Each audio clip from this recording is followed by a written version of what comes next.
This Memorial Day weekend, as we honor more than 1 million servicemen and women who sacrificed their lives to defend our nation and our freedoms, we come face to face with hard evidence that the deep state planned to take down our duly elected president.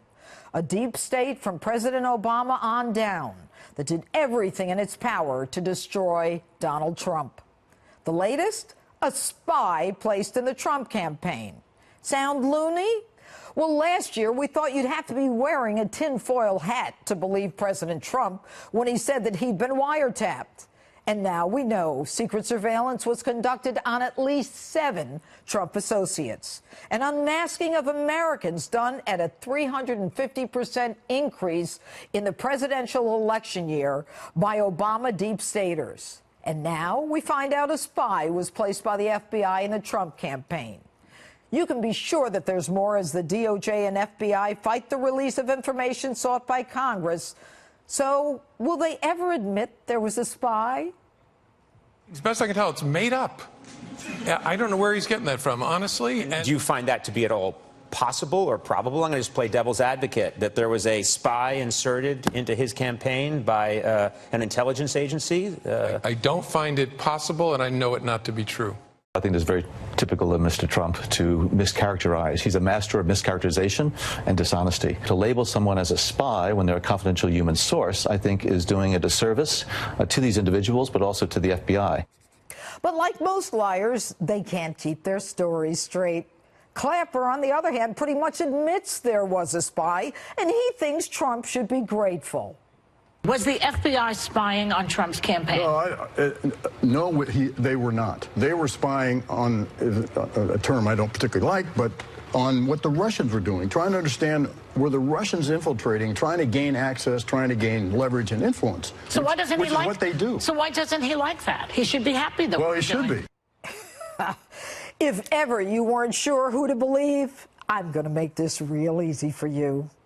The Obama administration was so determined to get Hillary Clinton elected and Donald Trump defeated that they let Hillary skate on her criminal activity and created a narrative of criminal activity on the part of Donald Trump.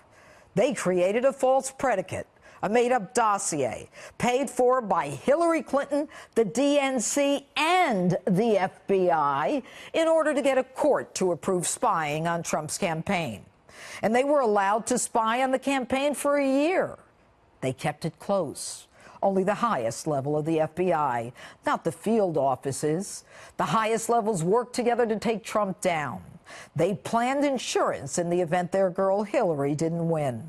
They leaked information harmful to Donald Trump to the press. And it was ahead of the FBI at the behest of James Clapper, who privately told the president about the fake dossier so that they could leak it to the press and the world.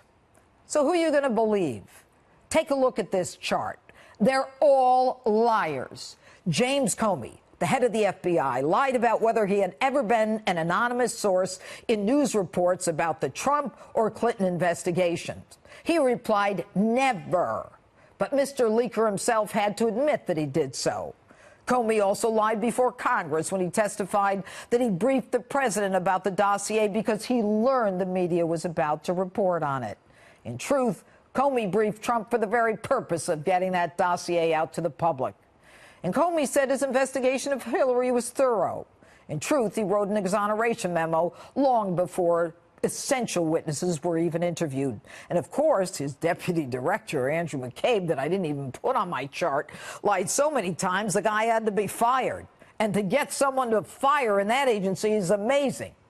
And Attorney General Loretta Lynch, who pushed to call the Clinton investigation a matter, lied when she said there were no emails between her department and the FBI when she used an email with a fake name to write about her infamous tarmac meeting with former President Clinton. James Clapper, another hoot, the director of the National Intelligence Agency, pretty much lies whenever he opens his mouth, like when he lied before Congress in answer to a quite direct question about whether or not his agency collected data on hundreds of millions of Americans.